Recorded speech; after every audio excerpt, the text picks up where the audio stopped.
Hello, I'm Toycat, and when you don't type a seed into the world generator for Minecraft, you get an entirely random world. Sometimes you get a world which looks something like this, and it's kind of tragic, and sometimes you get a world which you know is going to be good the moment you press that create button, and in the case of this world, let me show you what happens when you use this seed, which is currently on screen right now, because as you can see, as soon as this generating world box is done, you spawn immediately in a Minecraft village, which sounds pretty good by default, right? Like, yeah, that's a Minecraft village, love the sound of this by itself. But this is one of those random seeds I was lucky enough to get for one of my challenge runs. It was a vegan challenge run, in case you're curious. I was trying to beat the game in pacifist mode, but basically I got this seed and I started to realize as I was playing more and more of it, this is really just an amazing seed for so many different reasons that I wanted to clarify and go through with today's video. So that's exactly what we're doing. I hope you all do enjoy it, because we're going to dive straight into the first thing here. So what exactly is it about this Minecraft village spawn that transforms it from, oh, you spawn in a village, how nice, to a seed that I recommend to so many people if you want to get a great start to a Minecraft world and you want to have a lot of things that are rare and sought after in the seed game, because this is one of the great base seeds which you can find all the other things you want to eventually from, but which has all the starters which I think should be on every Minecraft seed, which can improve every Minecraft seed, and indeed that will make your current Minecraft seed extra jealous. So yeah, with that said, let's go straight into this one, and let's start by talking about the fact that this isn't just a Minecraft village that's at spawn that's on a plains biome that also has a church, so you get a cleric villager that also has a fair number of other village buildings which can contain the rare loot, and in fact do contain loot in quite a few places, such as this one over here. They contain random loot, so in this case we have bread and potatoes. We can make a potato sandwich if we want to. For instance, if we... my favorite edit to include in Seed Sunday. We can also, for instance, if you look on the other side of the village, you can find just over here, there's another chest which can contain bread, but also can contain emeralds and other useful little things. So there's not no Minecraft loot here, but on top of that, there's also the fact that there's all the planters. But the great thing about Minecraft villages is that's not your only source of food. But in the case of this seed, it's also a Minecraft village, which happens to have the same ravine thing next to it. So if you want to go straight the way down to diamond layer, if you're impatient, you don't want to start on normal mine, you just want to go straight down to where the diamonds are at, you can jump down right here in one of the world's thinnest ravines, by the way. It's literally 2 blocks wide, but you can get straight down to diamond layer at Y11, where everyone always tells you to mine, right? So on top of an easy pass right the way down here to diamond layer, you know, it's not just a way down to diamond layer, so you can start your diamond mine. This also has something which I experienced firsthand without any knowledge. Again, I played the seed randomly, so this is proof that it's not some contrived, technically a theoretical possible thing. No, this is easy diamonds that you can find in a Minecraft seed, and all you have to do if you want to get some of those diamonds, and this is indeed what I literally did in my survival world, is you want to cross this little lava pit right here. I mean, I was just exploring every branch of the cave, but I'll skip you all of that and just let you know you can turn left when you see this water. Then after this, you can just take a 180-degree turn. I was just crossing the lava because I was looking around, trying to honestly just get my way out. And then I found in the ceiling there some diamond ore. That's right, you can find diamonds. They're above lava, so it's kind of risky, but there are diamond ores over here. And in case this seems like, oh no, that's too much lava risk for me, especially if you've just started the game, here are some diamonds in the surface, as you can see right here. It's a healthy vein of diamonds. And yeah, if you want to get some diamonds, which also have some redstone next to them, there's lapis just over there. There are some easily available right here. Also, I'll show you some more on screen that I found while looking between these. These are all in the same cave system, so no mining, you know, doing any of these branch mining techniques required, because although I enjoy branch mining sometimes, as you've seen on this very channel, it's something that we're gonna have to admit right now is like, yeah, it's not for everyone. Not everyone wants to have to branch mine. It's a bad mining mechanic because we need a cave update, but that's not the point of today's video. The point is you can get a bunch of diamonds, 6 in fact for free over here, 8 from the other one, plus a few from the other vein. You can get a lot of free diamonds, and it gets better than that, because in this same cave system, the reason I love this seed is not just, oh, it's caves and a village. No, it's caves and a village with, you know, which combine together with a ravine with a lot of free diamonds, which then links straight into an abandoned mine shaft. And one of the coolest abandoned mine shafts I've ever seen, because again, it's wood going across lava that somehow doesn't burn, because it's just outside the burn radius, it seems, or for some reason chooses not to burn. I'm not sure which one it is entirely, but there is an abandoned mine shaft found at this level, super low down compared to normal, which is interesting for a couple of reasons. One, it means you actually can find the golden stuff. Two, it means that you can actually find diamonds sometimes, very rarely. I did while I was searching this actually. The abandoned mine shaft even leads right here into a skeleton spawner, which is pretty wacky and is another addition to the insanity right here, because it is that cave system which leads into a ravine, which is next to a village, going then into an abandoned mineshaft, which crosses over a ravine into a Minecraft dungeon. That is literally every structure combined, which makes the caves interesting right now. That's right, this particular seed, although it doesn't do a perfect job because it's working in the confines of what Minecraft already has, this seed basically has a cave update, which makes it perfect already, right? By the way, pretty much every exit from the abandoned mineshaft also leads into more caves, so add to that some more. But yeah, this this seed manages to have that perfect cave system right at the spawn, so you can enjoy caves in a way which you probably haven't in a while, because again, caves have kind of sucked for a very long time, but you can enjoy them with that village there for you to trade with and for you to continue doing those objectives every time you come to the surface. Below the surface is great, and above the surface is the fun trading stuff in 1.14 that I know a lot of people still haven't given a try yet. However, if we ignore caves as one of the things that makes this seed great, and believe me, caves are one of the things that can make anything great, especially if they get updated, this seed is also great for other reasons though, because it gives you that plains biome spawn with a village, so you get normal villagers, normal trades, normal everything, you get access to that, but it's also great because it's pretty flat to allow you to build here. Again, not that I use that in my particular run, not that it's even my biggest concern, but it is something that can really be improved on here.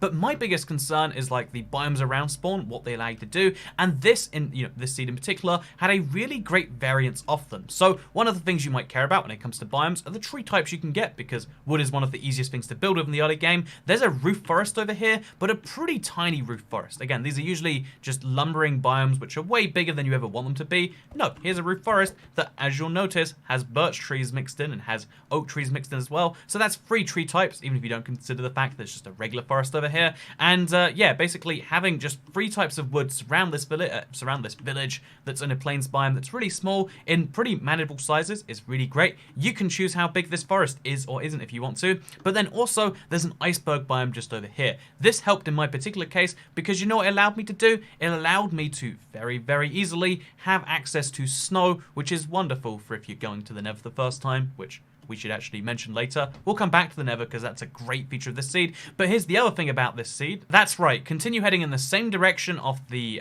from the village to the iceberg biome. Continue heading in that direction and you're gonna find yourself a mushroom biome. These things aren't, like impossibly rare, like never found before. But let's be honest, most Minecraft players who have, haven't entered the seed before, haven't even gone through a lot of that stuff, haven't seen one of these in their Bedrock world in a very long time. These are rare and they're huge biomes too, by the way. They're very interesting biomes for a whole bunch of reasons. No mobs spawn here. The water color's different. Mushrooms are here, and the new brown mushroom. If you want to experience these features, you come over here to this particular biome, and it's a really great little feature to just have in the middle of, the ocean right here, that close to spawn. Again, it's just over the pond from the icebergs. But in case that's not enough for you, in case some pretty favorable biomes near the spawn aren't great, and in case the village at the spawn, not like near the spawn, it is the spawn isn't great, then the wonderful thing about this that I found that really helped me in my run is the fact that not too far away from spawn in pretty much every direction, you can find more villages. So just over here, you're going to notice how, what's that? There's a Minecraft village. Do you want some hay bales to get some really, really cheap emeralds? Because for some reason, villagers buy wheat of you, even though they have stacks of it lying around that they don't notice that you steal. Guess what? Easily trade that with them or bring it back to your own village and improve the skills of that one. Do you want to loot even more houses and get even more sandwiches, or in this case like potato and a flower? I mean, that's going to be a pretty sad sandwich, but still, do you want to get yourself all the food from other villages, all the potential rare loot that you can find here? Of course you do. That's the wonderful thing about another village. But the greatest thing about this one is just over a ravine, which is already kind of interesting in my opinion. Just over the ravine, here is an igloo, one of Minecraft's rarer biomes. It used to be one of the only ways to get naturally spawning beds, but still, here is an igloo, right? And not just any igloo, because just below the carpet, and about half of igloos, you'll find one of these in the basement. What's the deal with these? Well, this is something you might really like, especially if you want to start a new village, or you just find the process to be fascinating, because down at the bottom here, you're going to find yourself... oh, the dude's a baby villager. Is that? I didn't realize that was a chance to spawn. But yeah, we've got ourselves a baby villager. He's a snow tundra villager, which just one of them. They're rare to find by themselves, and they like locking themselves in cages and cauldrons. And then we get a zombie villager, because the whole point of these places, if you've never experienced one, is they come with a free golden apple and a free splash potion of weakness that you can take and you can, use to convert the villager from himself to a regular villager, which, if you do it in this biome, would create a second one of these guys, use that and a bed, and you can create a village down here in the basement. Again, the new village mechanics are something that you probably never thought of to do with igloos, but having two villagers together, having two beds, and feeding them all that bread that you got for free will allow you to start an underground village if you want to. And it's hard not to be a little interested by that concept, right? At least for me it is. So yeah, this is something you can totally do, if not just for the free cauldron and the free golden apple, if for the fact that you can make a village with, again, brand new types of villager that most people never see, because most people don't have icy villages. They're rare biomes with rare villages inside of them.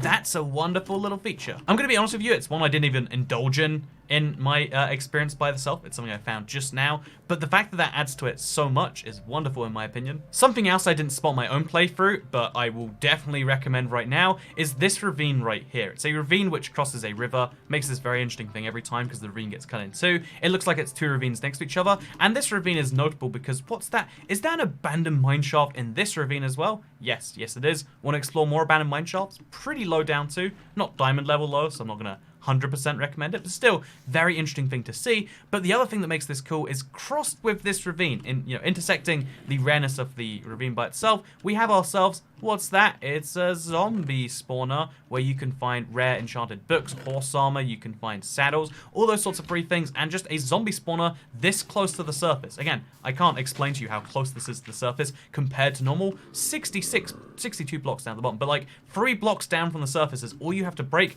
to get in there. So if you want to like make it not spawn mobs, destroy 3 blocks. Now the spawner is all in daylight. So yeah, this is just an astounding thing to find. It's not my personal, again, thing I would use, like a mob spawner at the surface. Like, don't get me wrong, having an XP grinder that close to the surface would be great. It's just I don't usually use them myself. But I know some players love that concept, and wow, having one that close to the surface is wonderful for it. Speaking of things that I don't really like personally, but I think having nearby is great, here is a pillager tower. So if you want to start the pillager raid and get your favor of your villagers up even faster, here you can see, wow, what's that? We've got 2 pillager captains here, 2 pillager raids, 2 sets of hero of the village, and 2 big boosts to your village trading. And then the other thing you can find, because there's another village here, which is great, there's a lot of villagers near spawn on this seed, is something I was so thrilled with, because usually, although seeds have a lot of villagers, finding them can be hard, especially in survival. This seed gives you no such problems because there's so many plains biomes, and those plains biomes end up filled with villagers and even zombie villagers. That's right, this brand new feature from Minecraft Bedrock 1.14. They were removed from Java and added back in the same 1.14 update, but same, yeah. Basically, this is a type of village where instead of regular dudes, you get haunted dudes, or rather, I mean, they're zombie dudes because the village was taken over. It's been abandoned, you could say, and as a result of being abandoned, there's a lot of food here, so come here to take that regardless. And yeah, it's just a very interesting thing to find regardless, for the sake of cobwebs on the surface, for the sake of an abandoned village that a lot of players still haven't experienced in survival yet. I mean, it's not actually fun in survival, but a lot of people like the idea of them, and that's rather interesting. Also, to follow on the same concept, there's a village to the north there. That's actually one we've been to as well. And there's one just to the west over here as well, because like I said, so much plains biome is good, not just for building, but it's also great for having villager access. So here's a third village, literally in a row of each other. Like, they all exist in like a straight line going east to west along the roughly -600 axis. So yeah, pro tip right there. If you want to find a bunch of villagers, this seed has them like crazy near the spawn. The fact that I could find them even in survival easily without knowing where they were, without even having a faint idea, I think is a wonderful show of this seed's brilliance. Although I do have to say, I'm going to contradict myself, and I could make you believe this was the rarest thing in the world, like wow, a 1 in 50 chance, and it happens to be one near spawn. However, I have a theory based on the number of these we've been seeing, that on Bedrock at least, I think overall, but I think zombie villagers are a lot rarer than the commonly cited 1 in 50 or 2% statistic suggests. It's what it says on the Minecraft wiki, but I'm not convinced that it's right. And it's something I want to find out for sure, and it's something I will do some testing for in the somewhat near future.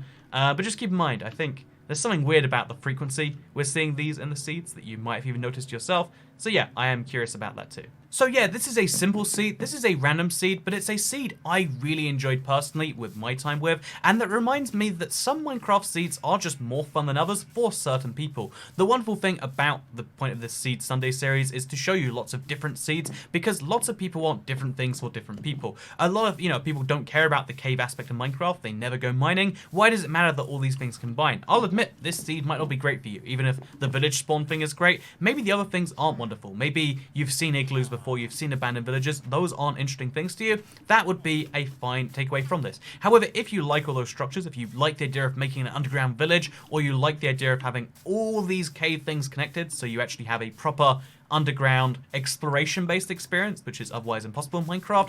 If you like that, this seed is going to be a treat. And to put that another way, Seed Sunday is trying to show different seeds for different people every single week, and this is a seed which I personally enjoyed so much, and is definitely one I would fit into the category of seeds for IBX Toycat, the person making this video. Or to put that better, this is a seed I enjoy and have personally used, and hopefully will personally use again. But that's just my opinion on it. Let me know what you think in the comments down below.